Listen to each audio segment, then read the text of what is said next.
After years of corruption by Saruman, the forces of Rohan have finally turned on their once former masters and allies Gondor and have joined the forces of evil in the form of Mordor. Hey, how's it going, guys? My name is Jackie Fish and welcome back to some more Total War Rise of Mordor. We are diving in once again with the brand new update 0.5 that adds in the glorious faction of Rohan, who I must say have been doing so goddamn well in all the battles that we've seen them play. They seem like a very competitive and strong faction, and they look absolutely amazing. You definitely cannot fault the forces for that. So let's go ahead and stick the battle on slow motion, and then let's go ahead and take a look at the armies that are being brought today. So obviously, as I said, we have Rohan over on this right hand side. Supporting them, we have the forces of evil in the form of the brand new forces of Mordor, and these guys actually do have a brand new head. So you actually see a lot of these orc models are now completely different. If I pause it, you guys can see there are now loads of different variations in the orcs, as well as that their armor,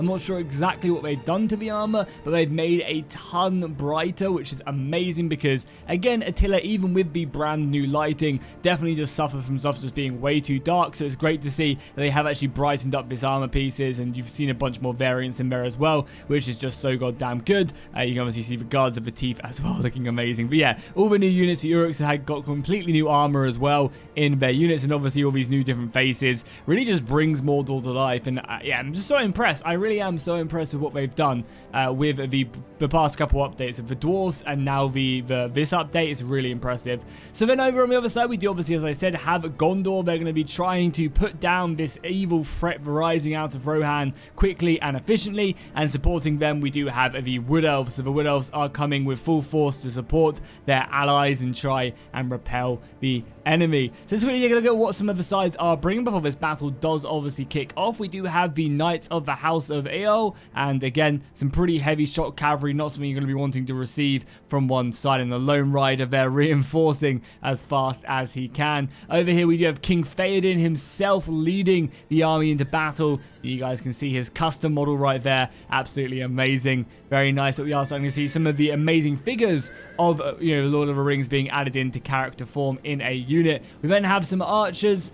Again, just a pretty basic tier medieval archer unit right there. Behind that, we do have a whole line of these sword thanes, and these sword thanes are actually the only sword unit that Rohan actually gets access to. They get a couple axes, but yeah, these are the only swords which are going to be kind of mastering down this battle line. We do also have a unit of guards of the Golden Hall, so these are the elite spears of Rohan right here.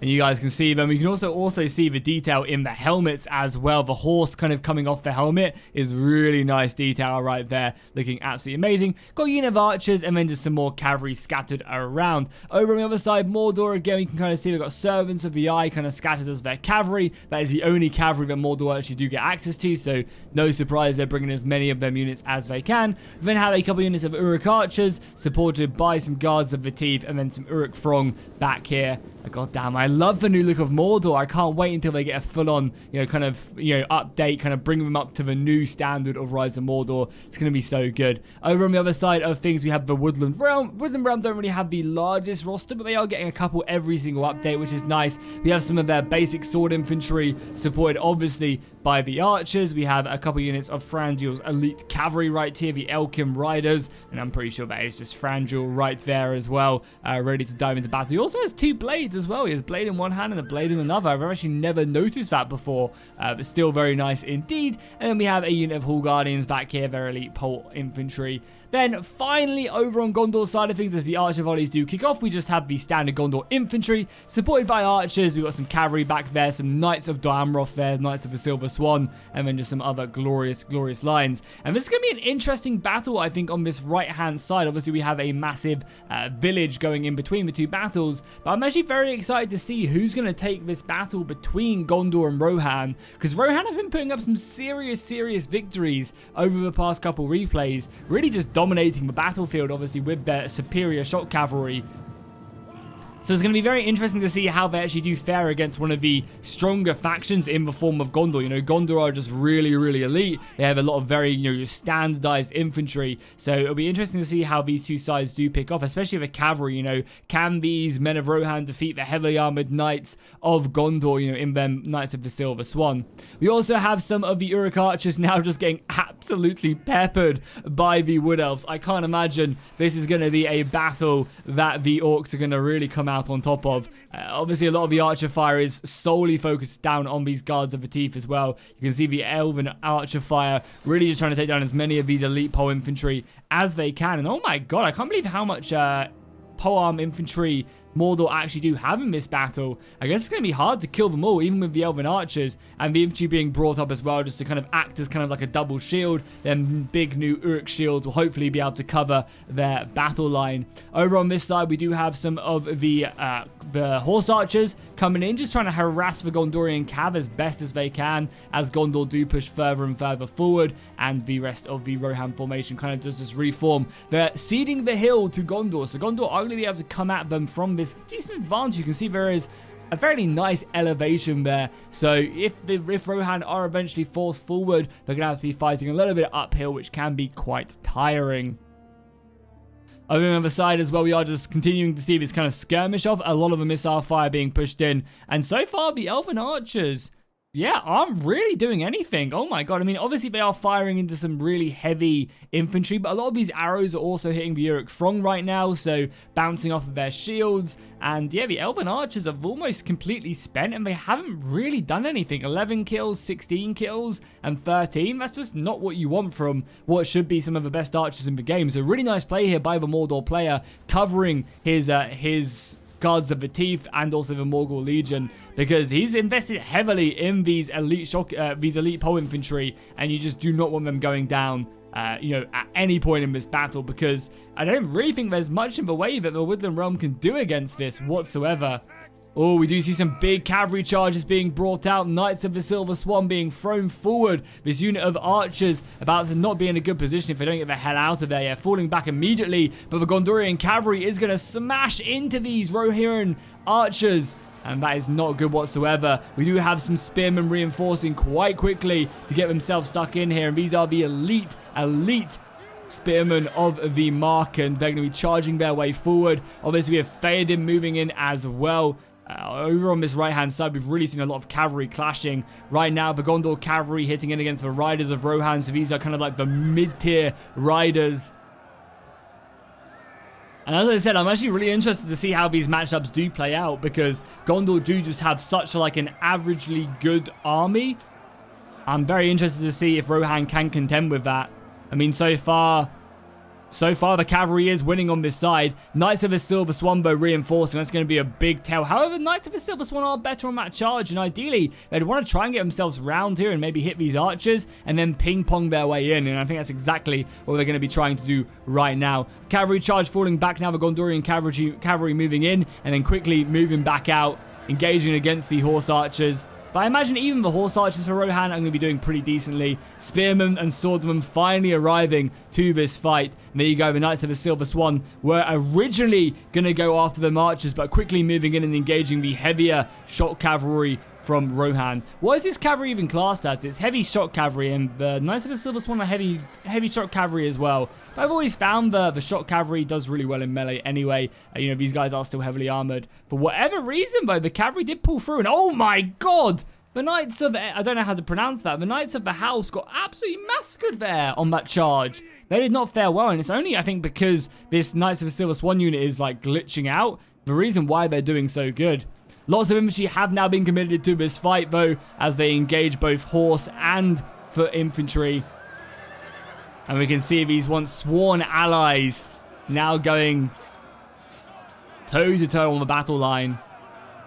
Oh my god, did you see that little animation right there of the horse kicking that soldier down? I mean, that would send me down in a flash. Over on the other side as well, the forces of Mordor are just edging closer and closer to this elite line of elves. The problem is, though, the elves just really struggle when it comes to numbers nowadays with the brand new Rise of Mordor rules of, like, elves only having 100 soldiers in their units. you can just really see that they do get overrun by, you know, these horde factions like Mordor very, very quickly. Right now, the archers are just having fun, you know, picking away as best as they can. And they've done so much damage to these Hall Guardians, almost killing them. I'd say this left-hand side looks very good for the forces of evil right now. And then over on this side as well, the battle is going pretty well, honestly, for Rohan. I think that's the Gondori in general, yeah, being slain, just being focus fired as quickly as possible. There is Theoden in here as well. Yeah, Theoden is also in here fighting bravely, but luckily he has not gone down quite yet. I'm not sure if we can see him on the battlefield right now.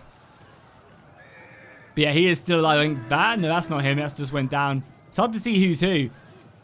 But either way, the cavalry has been broken. Theoden has somehow got... No, actually, no, I take that back. Theoden's been broken, so he must have gone down, actually. And maybe it's the Knights of the Silver Swan who actually survived that. Yeah, I think their general was actually still alive, which is really, really lucky for them. And now they can actually start to move around and wrap up this fight. A beautiful rear charge here by the Gondorian cavalry going in to support that.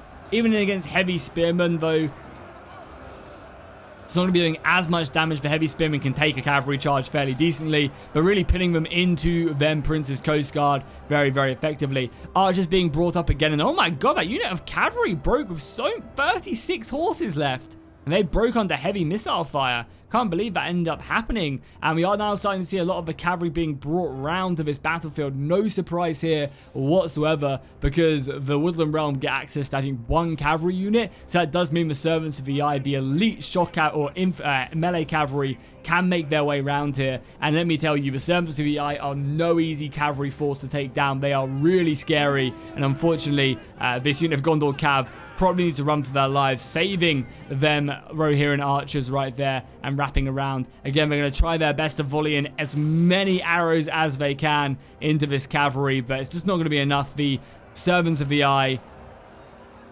really able to commit themselves into this battle. And yeah, this is a serious, serious unit. They can take on some of the best cavalry in the game. They really, really can. So it's great to see them being brought to full effect on this side. And yeah, as I said, you just don't think you really need it. Oh, this is a bit surprising, though. I'm surprised of how well the Blades of the Woodland Realm are actually doing against these pike infantry. I mean, they don't stand a chance, I can imagine. I mean, even against the Guards of the Teeth, I mean, it seems like these guys are actually doing really well. Oh my, I was not expecting this. I mean, charging pole arms head on. I'm not sure what really happened, but I mean, we'll have to come back. I imagine as this battle gets further and further along, the pole arms will, you know, win out, but I'm really surprised with how well. Yeah, I mean, these guys have 85 kills. I'm gobsmacked. How the hell did this happen?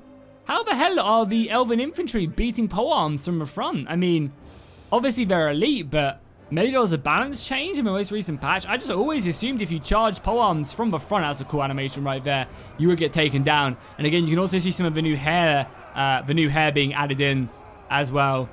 Again, just really nice stuff. There's small details like this, like with the new faces and the hair, which I think make the mod so much better and so much more immersive. And yeah, I can't wait to see more updates to Mordor. They are definitely my favorite faction. So when we get trolls and other stuff like that, it's going to be absolutely awesome. So with bringing all the Servants of the Eye over to the other flank, we are now seeing a unit of cavalry, the Elkin Riders, the only unit of cavalry that they get access to coming in. That's going to do a serious amount of damage. I think we're going to see, yeah, just the numbers dropping very quickly from this Uruk Throng unit. Not really standing a chance there. But even still, like, the elves have just done really, like, a lot of damage here in the front line. I am super, super impressed with that. Over on the other side, with the support of the Servants of the Eye, we are seeing Gondor really starting to struggle a little bit. The cavalry just moving around and really wrapping up a lot of what the enemy do have to offer. We also have one of the new guards of the Golden Hall here fighting again. Even though they're fighting against sword infantry, we're doing a pretty good job here, I would say.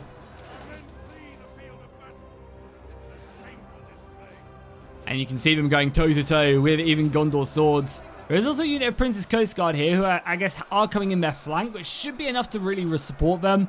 But 62 kills on a unit of spearmen, honestly, is not too bad whatsoever. Over on this other side as well, we are seeing the swordsmen fully engage against the pole arms. And you guys can get a good little look at that. They are also obviously supported. But we are seeing some Rohan archers being brought around the side. I can only imagine ready to unleash their quivers into the back of the Gondorians. Probably making their way all the way around to kill the Prince's Coast Guard. I wouldn't be surprised. But it does also buy them... Oh, no, they're actually running away right now. They're running away from the Blackroot Vale, hoping that maybe this unit of Servants of the Eye can make their way in and just help out there. I'm assuming once they've actually managed to deal with that unit of Gondorian archers, they will be able to do that. But yeah, I mean, obviously with the support of the Servants of the Eye, Rohan have been able to be victorious on this flank. I think it's going to be, yeah, a pretty decisive, well, not decisive victory, a Pyrrhic victory for sure. They might be able to then bring over some soldiers over onto this side, as more and more soldiers do reform up to the best of their abilities, looking just to help out. But nice, yeah, I mean, this is punishment right here. You know, retreating all three of your units of cavalry over to that flank has now given this unit of Elven Riders just free reign of the battlefield. Over 200 kills on them right now is actually pretty insane. And considering they haven't lost a single elf yet, they are still 50 out of 50 right now. That is crazy. And the fact that they're going to be able to just, I guess, clear up a lot of his flank. There's just nothing here to really stop them. As you can see, the cavalry is just pulling out and then charging in. And all Mordor had to really do was just leave one unit of Servants of the Eye here to mirror this unit, like your general unit. And you'd actually be pretty good. But I think even without that, as I said, I'm still gobsmacked about how poorly. I mean, they've done great, right? 138 kills on elves is insane. You know, that's over an entire unit. And I guess they have actually been able to win. But yeah, I'm super surprised of just how well the elves have actually performed against all these polearms on that front line. Able to really wrap up this battle now. Clear out, you know, what remains. Oh, that's not good. What general went down? Was that the Gondorian general? Yeah, I think Theoden was the general who died previously. And there was Gondor general finally going down now. It's going to allow the Servants of the Eye, just, yeah, as I said, to clear up this battlefield. And, I mean, there's not really anything left to send over. There's, what, 2 units of archers that can go and reinforce. There's obviously still a few units here as well. If anything, this cavalry, this one general unit needs to get his ass all the way over here as soon as possible, because the elves are fighting through, and they're going to win this. With the support of that general unit, this flank has been lost. Even the Guards of the Teeth are not going to be able to deal with this.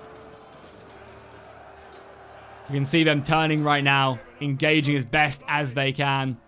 Further on down the line as well, the Uruk Throng trying their best. That cavalry just really dominating the battlefield. And all it would have taken from Mordor is to leave one unit of their cav over here. Could have really have turned the tides of battle. I mean, obviously the battle is not over yet, but as you can see, they've managed to win this flank. They've been able to clear up most of this, is obviously with the cavalry, and then it's just a couple of hammer and anvils there, and that's that side completely done. Rohan are still, you know, a few numbers. Obviously, we've still got this cavalry left remaining, which can definitely turn the tides of any battle. We've got 2 units of archers and then a small 37-man unit of Guards of the Golden Hall right here. How are the kills looking elsewhere? 33 kills on that one, 48. The general unit with over 200 kills, my god. This one over 140, and this one with 240 as well. Yeah, the cavalry definitely did rack up the kills, but obviously it basically meant they gave up this flank very, very effectively to the forces of the Woodland Realm. So the battle is now continuing, and it does look like Mordor has committed their cavalry a little bit too effectively, obviously smashing through that unit of spears. However, down here they have committed their other 2 units. So I'd say that's a worthy trade right there, giving up that unit of spears, or half the unit of spears, to actually go ahead and engage these units of cavalry is pretty effectively. Now the Mordor cavalry has now committed their horses, and they're about to get themselves completely enveloped, right? The spears can now fully commit to this pretty effectively. The cavalry should be chasing them and just really trying to pin them in place, because, oh wow, it does seem like the cavalry has been able to escape here. This cavalry really should have been putting on the pressure there and killing them as they ran away. Because right now, this cavalry can just run circles around this army. We have the archer fire coming in, but sooner rather than later, this archer fire is going to be over. And really, all the elves need to do is just pin down these units and just stay nice and close together and not get countercharged. As soon as this cavalry comes in, the Elven Riders should be flying in as well, just trying to pin them in place. And they should just be pinning them down with everything they have. Oh, we also have a couple. Yeah, we have, what, 11 guards of the thief still left alive. 246 kills on them as well. They definitely did do good. I was surprised to see them actually losing numbers against their enemy. Yeah, and this Elven riding needs to be so goddamn careful because it could go down at any point and it's pretty far away. And once again, another really good charge. I mean, Mordor shouldn't have had this battle, and I think they have a very good chance of winning it. Like, with what they have left, the elves have just stayed in a box, slowly advanced forward, and tried to pin down this cavalry. Even with that archer fire coming in from the men of Rohan inside the village, they shouldn't really have to worry. And right now, this cavalry should just turn and take care of the enemy general. But yeah, I mean, even with that, even with this general still alive for Mordor, you know, they only have, what, 2 units of archers really left remaining. And it does seem like a little bit of a missed micro here. The Elven bowmen now getting themselves stuck in against the axes. With the other unit, I can only assume to be on skirmisher mode right now, as more and more cavalry does go in. But there you go, the Elven general now does break, and really, I think this unit of cavalry could just mop everything up. Like, engage with their... All they really need to do right now is engage with their archers and then just hammer and anvil with this cavalry. And it's a very smart move right now. Moving around here and then just, like, hitting these archers in the back before their units break. Yeah, really nice charge right there. Get himself stuck in. And now that a general, that's going to really hurt. Even though that these are spearmen, still a charge in the side is going to be plenty. But yeah, there we go. Another unit breaking right there. The cavalry really not looking to be able to get stuck in. But they can just pick off these units. Like, there's a unit of archers right here they could directly charge. As long as they don't charge into braced spears, they're in a really good position right now. Oh, they need to be very careful with that, though. Not getting pinned down is huge. And yeah, we just need to avoid charging into braced spears, and they are in a very good situation. Really trying to divide up the enemy line. And honestly, I don't know who's, like, if this general goes down, then it's over, right? If this unit breaks, the general will probably break as well. But yeah, just like that, as you can see, a great charge moving in right there, pulling out of the battle, losing a few horses on the ways. I think they've got it. I think the elves have this one. Yeah, boom, a big rout there, man. What a close ending to that battle. That really, really was. I thought Mordor maybe had it with the cavalry, but there was just too much left in the end of the battle, unfortunately. And the Woodland Realm and Gondor do claim this one. So very impressive victory for sure. Did we take a look at the kills? Because it was Gondor and Swords getting over 200 kills. And then the Prince's Coast Guard really being the MVPs. For the elves, obviously, it's going to be their archers actually eventually racking up the kills. But I think a lot of these kills are actually in melee. And obviously, that unit of Elven Riders just doing insane work. 400 kills.